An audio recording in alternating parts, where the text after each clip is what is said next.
Ada tokoh Mu'tazilah, kelompok dalam Islam yang berpikir manusia itu bisa menentukan ikhtiarnya sendiri. Karena saya bisa duduk, duduk, ingin berdiri, berdiri. Karena kelompok ini nggak terima kalau semua kehendak Allah, nanti bagaimana kalau semua kehendak Allah kok ada hisab ya, ada sanksi.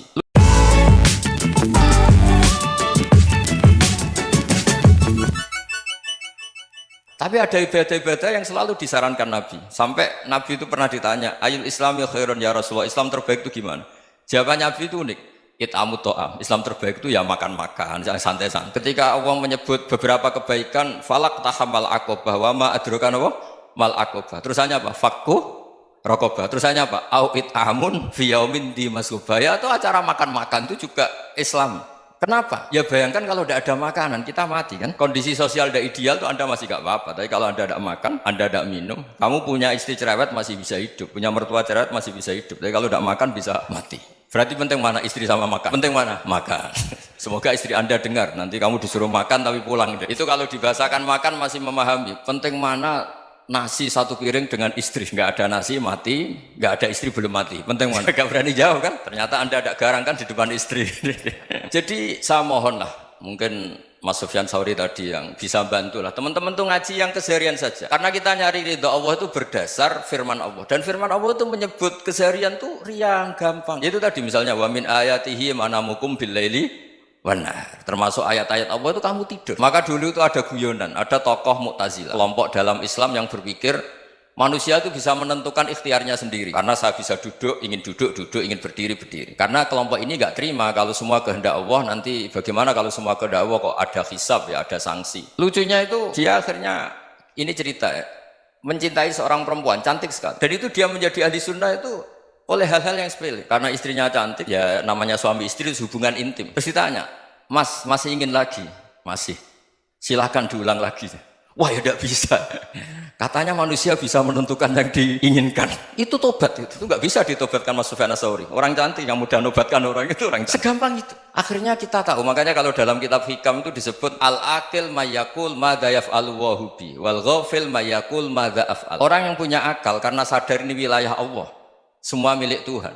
Itu dia tiap hari berpikir, besok Allah akan melakukan apa terhadap dunia ini. Kamu merencanakan sesuatu, mau plesir ternyata gempa, mau wisata ke Rusia ternyata perang. Kamu tidak pernah tahu apa yang akan terjadi besok. Wa ma tadri nafsum madza taksibu ghadan. Tapi anda semua kita ini sering punya jadwal permanen. Makanya saya kalau diundang siapa saja bisa takdir. Yang jelas Gus ini acara penting. Ya, masih acara penting nak pangeran ngersakno apa piye? Kok ape dadi pangeran? Kamu kok mau jadi Tuhan? Itu kadang ya kiai. Penting Gus acara ini jenengan harus memastikan bisa. Kamu itu yang ngajarin tauhid, sesuatu itu biadillah, kok bilang-bilang apa pasti. Kalau terus tak tobatkan kamu kata saya itu. Ya kalau gitu Gus bilang insya Allah. Wah itu hati saya, fisik saya, roh saya sudah bilang insya Allah. Tidak usah kamu latih kata saya. Nah hal-hal tauhid keseharian itu gampang sebetulnya. Wal ghafil yaqulu madza af'al. Tapi orang yang lupa Allah dia setiap hari bilang besok apa? Kita bisa melakukan apa? Seakan-akan dia itu aktor, dia penting, dia subjek permanen, dia.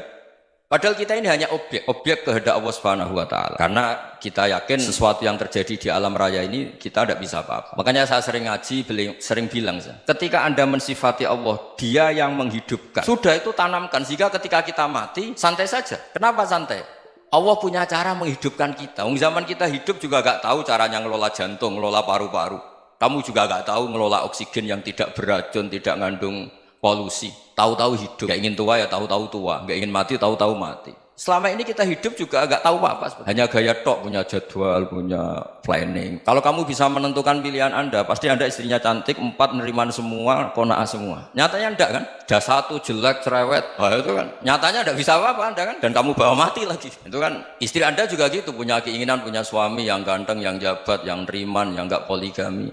Ya tidak kesampaian juga. Kalau kita ngitung tingkat kegagalan kita itu gagal terus, ya kan? Nah, terus ingat Allah, madza yaf'alu wa hubi.